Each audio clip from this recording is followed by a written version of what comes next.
Verificar sempre se o problema é no cabo, na fonte, na memória. Vocês devem testar uma memória boa, um processador bom. A partir do momento que você segue esses padrões, aí você tem que ir para o diagnóstico. No caso, vou dar um exemplo. Se a placa-mãe não liga, regulador de entrada.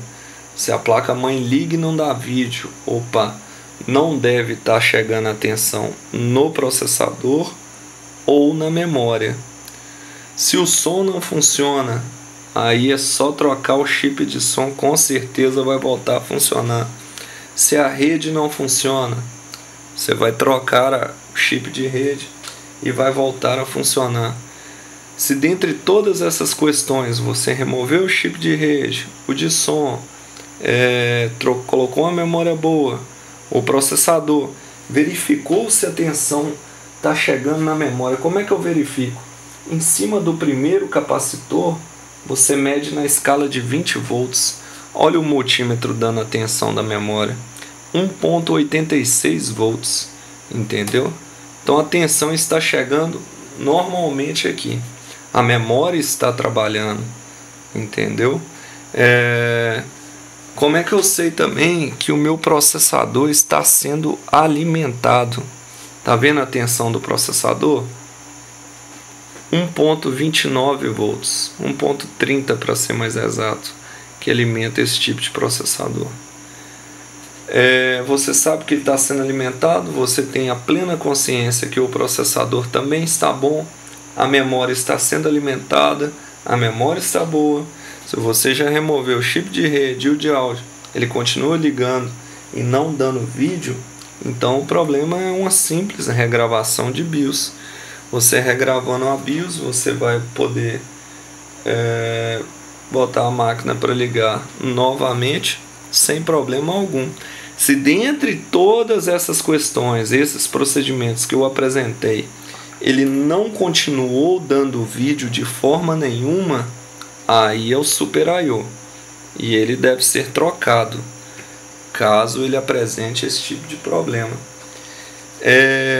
Tem outra coisa aqui também que eu devo mostrar para vocês.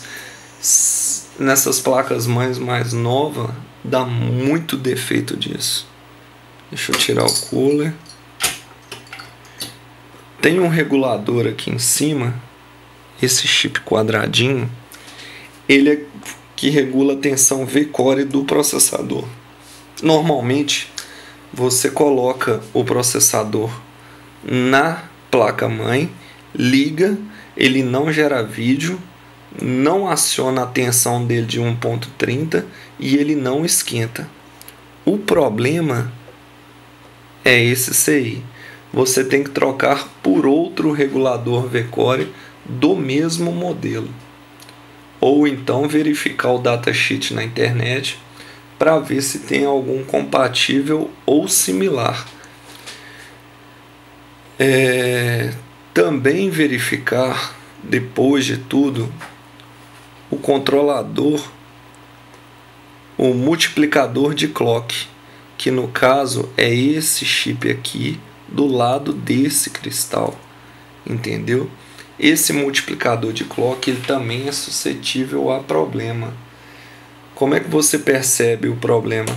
Depois de todos esses diagnósticos, você pegou, trocou até o Super I/O, na última instância ele continuou ligando e não dando vídeo, depois que você verificou também todos os capacitores, resistências a olho clínico, que logicamente se você trabalha com isso diariamente, você vai ter um olho clínico para isso. Se você é inexperiente, vai com paciência que você chega lá. Se depois disso tudo você testou e não conseguiu, ele continuou não dando vídeo, você gravou BIOS, etc. O problema é esse abençoado aqui. Entendeu? esse multiplicador de clock. É ele que vai multiplicar o clock do processador e da memória e fazer o acionamento do barramento do chipset para a máquina poder funcionar de uma forma rápida e eficiente.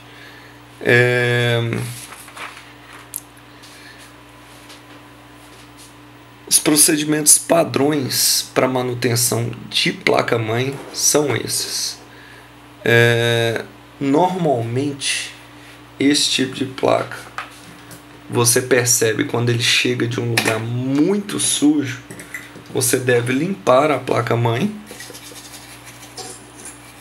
de um modo geral, limpá-la toda e pegar e desobstruir o banco de memória. Passar o limpador de contato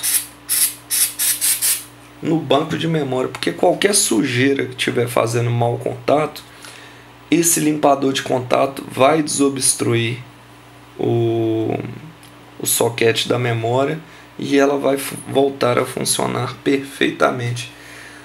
Outra dica também, se você tem um equipamento que você já fez todos esses procedimentos, todos os capacitores estão regulares, as tensões estão chegando e a máquina ela liga, entra no sistema e dá a tela azul, se não for os capacitores, o problema está na ponte norte, que é o que controla o vídeo, o pulso de vídeo e as IRQs do vídeo.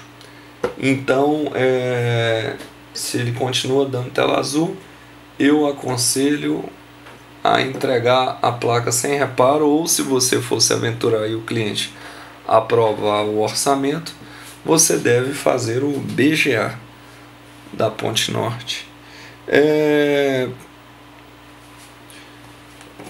Outra coisa também que dá problema é esse regulador aqui. Quando você pega a placa-mãe, liga a fonte, pega o botão power, mede a tensão. No caso ele está dando,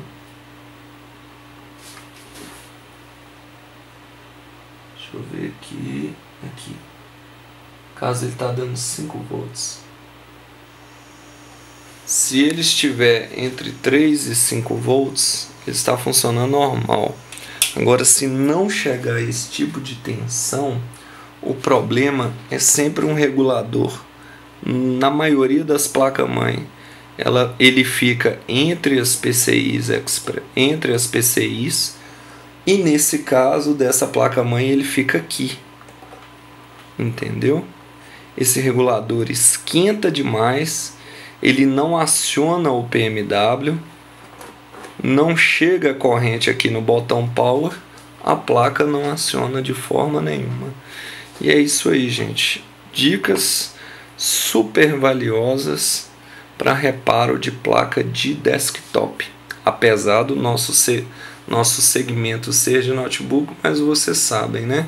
Às vezes chega um desktop de uma empresa que não acha a placa-mãe de forma nenhuma para comprar, o programa só funciona naquele modelo específico e você vai estar lá à prontidão para poder recuperar a placa-mãe dele e entregar a máquina para o cliente em pleno funcionamento.